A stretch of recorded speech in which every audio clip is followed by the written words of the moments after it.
जय हिंद दोस्तों, हम आपके दोस्त आशीर्वाद आपके लिए इन्फिनिटी वन एकेडमी की तरफ से श्रृंखला साइंस की यह हमारी लाइट की दूसरी वीडियो होगी, जिसमें हम लाइट से बचे हुए और जो रिलेटेड उससे जितने भी प्रश्न हैं उनको देखते हैं। देखिएगा, ये दर्पण सूत्र तथा आवर्धन यहाँ से हमको शुरू करना था, जिसमें हमें कुछ फॉर्मूला के ऊपर ध्यान देना है। इसमें फॉर्मूला कुछ है, इस फॉर्मूला के ऊपर हमको ध्यान देना है, जिसमें 1 में भी प्लस में 1 में यू इक्वल टू 1 में एफ। यह एक इसके ऊपर देखते हैं क्या कहता है। कहता है गोलीय दर्पण में इसके ध्रुव से बिंब की दूरी यू, जो बिंब की दूरी होती है, जो आप देखते हैं बिंब की जो दूरी होती है उसको u द्वारा, प्रतिबिंब अगर बात करते हैं तो यह v द्वारा और कहलाती है, और फोकस दूरी f द्वारा हम इसको देखते हैं, स्मॉल f। ठीक है, तो इसमें कहा गोलीय दर्पण में इसके ध्रुव से बिंब दूरी u कहलाती है, यानी बिंब की जो दूरी होती है, और दर्पण के ध्रुव से प्रतिबिंब की दूरी प्रतिबिंब भी कहलाती है, जो दर्पण से बिंब की दूरी होती है। और आपको पहले ही ज्ञात है कि ध्रुव में मुख्य फोकस की दूरी f दूरी होती है, फोकस दूरी कहलाती है। और इन तीनों राशियों के बीच एक संबंध है जिसे दर्पण सूत्र प्रस्तुत किया जाता है। इस सूत्र को निम्न प्रकार देखते हैं, इसको मिरर फॉर्मूला बोलते हैं।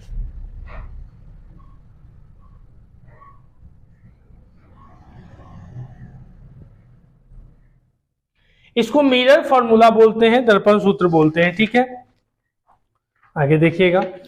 फिर कहता है यह संबंध सभी प्रकार से गोलीय दर्पणों के लिए तथा बिंब की सभी स्थितियों के लिए मान्य है। ठीक है, गोलीय दर्पण और बिंब की सभी। उसके बाद प्रश्नों को हल करते समय जब आप दर्पण सूत्र में u, v, f तथा r के मान प्रतिस्थापित करें तो आपको नई काटतीय चिन्ह परिपाटी का प्रयोग करना चाहिए। ठीक है, जैसे देखिएगा, कहा the formula is valid in all situations for all spherical mirrors for all position of all object you must have the new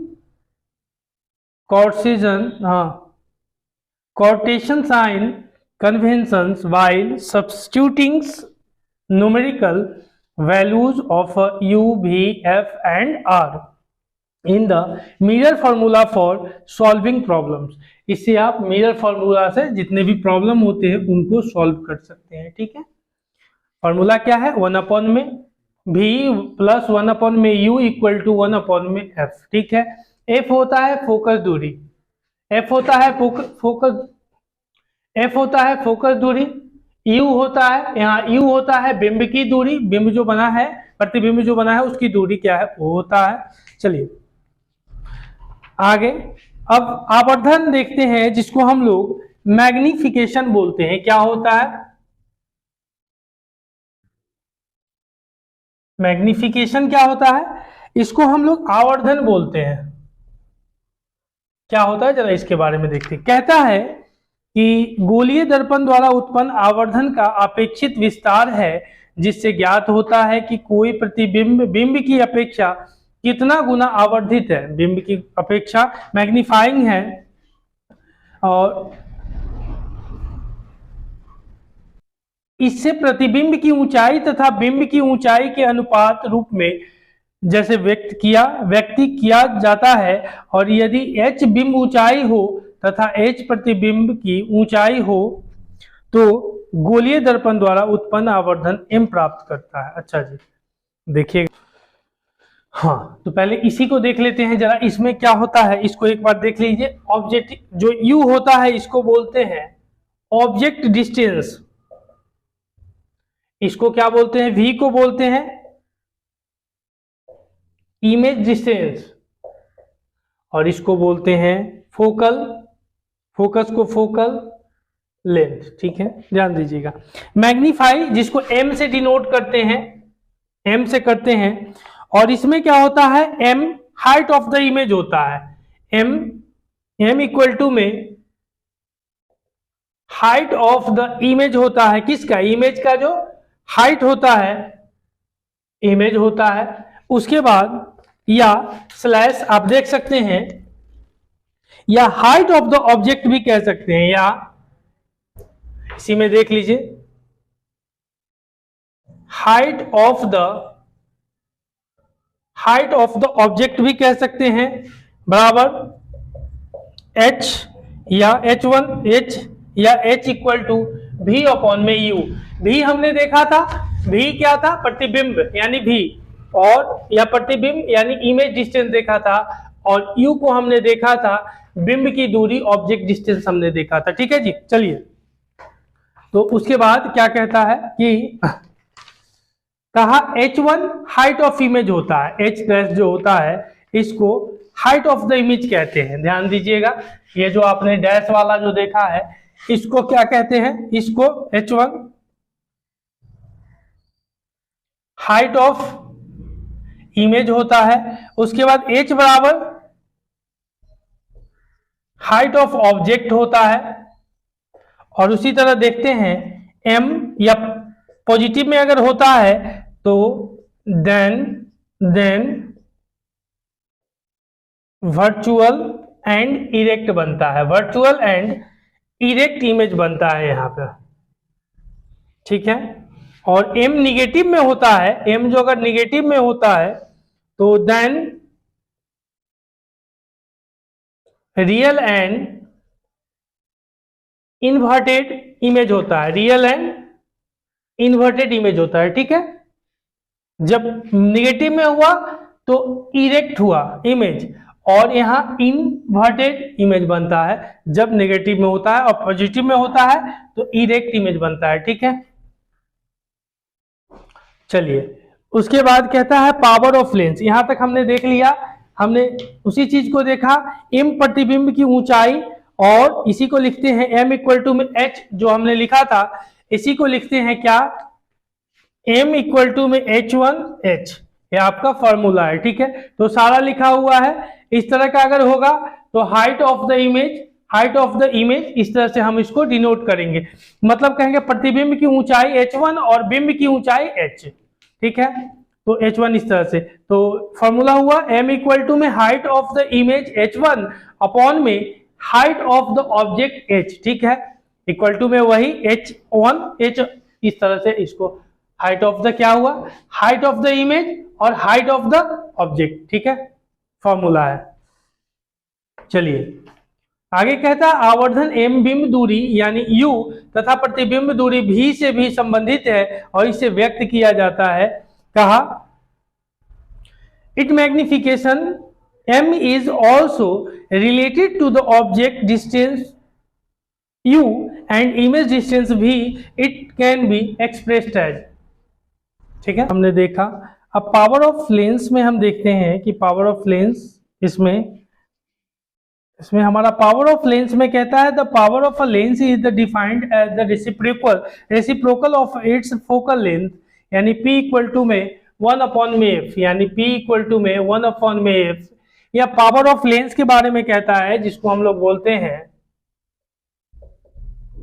power of lens. ठीक है, लेंसेज। उसके बाद कहा f इक्वल टू क्या होता है, जो f होता है, f यहाँ पे आपको अगर हम देखते हैं जो f होता है फोकल लेंथ होते हैं, f फोकल लेंथ होते हैं इन मीटर में होते हैं। ठीक है, इन मीटर में होते हैं। और इसका जो कहता है the SI unit of a power is a dioptre, इसका जो पावर ऑफ डायोप्टर, इसका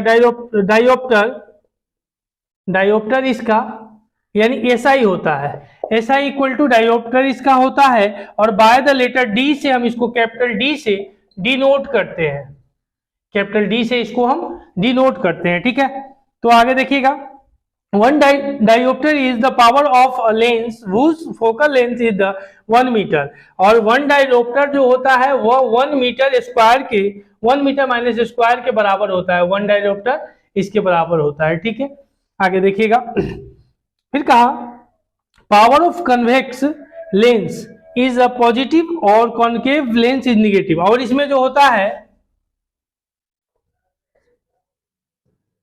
कॉन्वेक्स जो होता है, कॉन्वेक्स होता है या पॉजिटिव में होता है। और इसी जगह पर अगर हम कॉन्केव की बात करते हैं, जो कॉन्केव जो होता है निगेटिव में होता है, यह निगेटिव में होता है, ठीक है। उत्तल लेंस और अवतल लेंस, एक उत्तल लेंस क्या होता है, यह आपको पॉजिटिव में दिखाई देता है और यह निगेटिव में आपको दिखाई देता है, ठीक है। आगे फिर कहता है power of a convex lens is the positive and the concave lens is the negative. और कॉम्बिनेशन ऑफ लेंस देखते हैं, कॉम्बिनेशन ऑफ लेंस की अगर हम बात करते हैं, चलिए देखते हैं क्या कहता है, कॉम्बिनेशन ऑफ लेंस की बात करते हैं उसमें, ठीक है। देखिए तो कॉम्बिनेशन ऑफ जो लेंस होता है इसमें कहता है P इक्वल टू में P+ और P2, तो इसमें दो होते हैं। यह कॉम्बिनेशन ऑफ अगर लेंस की बात करते हैं, जरा ध्यान दीजिएगा,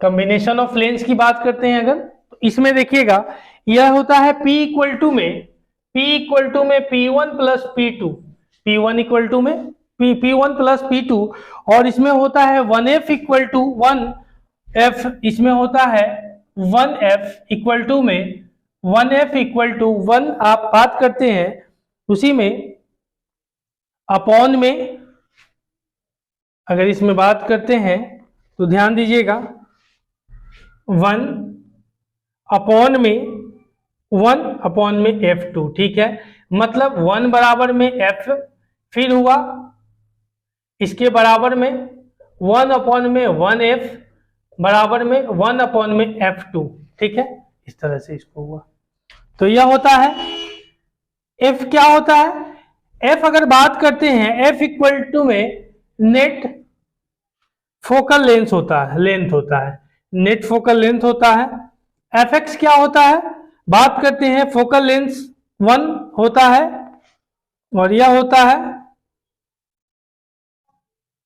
फोकल लेंथ जो होता है ऑफ लेंस 1 होता है। F2 क्या होता है, फोकल लेंथ जो होता है इसमें आपका ऑफ लेंस 2 होता है, ठीक है। एक 1 और दूसरा 2 होता है, ठीक है। अगर बात करते हैं P1 क्या होता है, तो पावर ऑफ लेंस 1 होता है, P1 लेंस 1 होता है, और P2 पावर ऑफ लेंस 2 होता है, ठीक है। वो जो पावर होता है ना, उसके पावर के बारे में कहता है, ठीक है।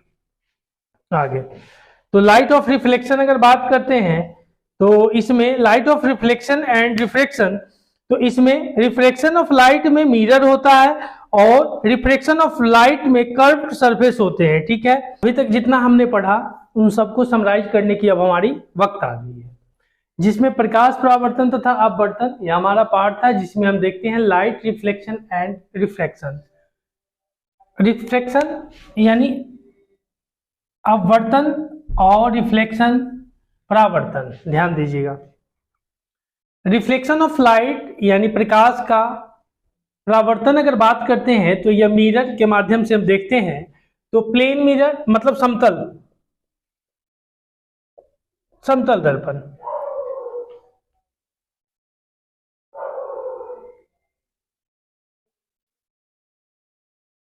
समतल दर्पण image formed by plane mirror पे कैसा हुआ, यहाँ पे characteristics of image formed by plane mirror,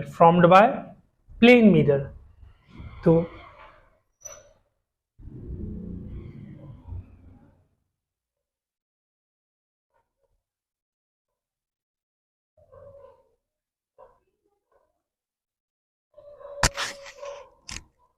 कहा the image formed is virtual, यहाँ पे वर्चुअल इमेज बनता है, और इमेज लिटरली इन्वर्टेड होता है, और it is of the same size as object, same size का यहाँ पे ऑब्जेक्ट बनता है। The image is erect image होता है, ध्यान दीजिएगा। इसी का स्फेरिकल मतलब गोलीय दर्पण में देखते हैं, या कन्वेक्स मिरर अवतल दर्पण और कनकेव मिरर उत्तल दर्पण, ठीक है। स्फेरिकल मिरर की बात करते हैं, गोलीय दर्पण जिसमें हमने देखा कनकेव और कन्वेक्स, एक चम्मच का उदाहरण लेके जो हमने देखा था। Image formed by convex mirrors and their properties, use of concave mirrors जैसे हम सेविंग मिरर, और यह उसके बाद हम देखते हैं हेडलाइट मिरर, हम इसका यूज करते हैं। इसमें साइन कन्वेंशन जो होता है देखिएगा। फिर कन्वेक्स वाले में उत्तल दर्पण, अगर बात करते हैं image formed by convex mirrors and their properties, use of convex mirror जैसे it is used in sunglass, उसके बाद जो चश्मा हम लोग पहनते हैं, it's use of as a reflector for street light, जो स्ट्रीट लाइट लगी होती है, एम्बुलेंस लगे, इनमें इसका यूज करते हैं। अब reflection of light at the curved surface कैसे होते हैं, जिसमें लेंस हम देखते हैं और इधर इमेज फॉर्म्ड बाय लेंसेज। तो लेंस वाले में कन्वेक्स, कनकेव और लेंस ऑफ मार्कर्स फॉर्मूला या लेंस फॉर्मूला के तहत। इधर देखिएगा बाल कन्वेक्स और इधर बाल कनकेव, प्लेन कॉनकेव और प्लेनो कनकेव। तो यह इसी में है, लेंस वाले में ही फोकल लेंस, सेंट्रल, इधर इसमें लेंस वाले में focal points, centre of curvature, और उसके बाद प्रिंसिपल एक्सिस पे और ऑप्टिकल सेंटर पे, और पावर ऑफ द लेंस इसके बारे में। तो इमेज फॉर्म्ड बाय द कैसे हुआ, रियल इमेज, वर्चुअल और इरेक्ट इमेज, यह आपका बनता है। तो यह हमारी जो लाइट रिफ्लेक्शन एंड रिफ्रैक्शन, यह हमारी जो चैप्टर थी वह समाप्त होती है। हम पुनः दूसरी पाठ्य चर्चा को करने के लिए हाजिर होंगे आपके समक्ष। जब तक चैनल को ज़्यादा से ज़्यादा शेयर करें, लाइक करें, सब्सक्राइब करें। जय भारत, जय हिंद।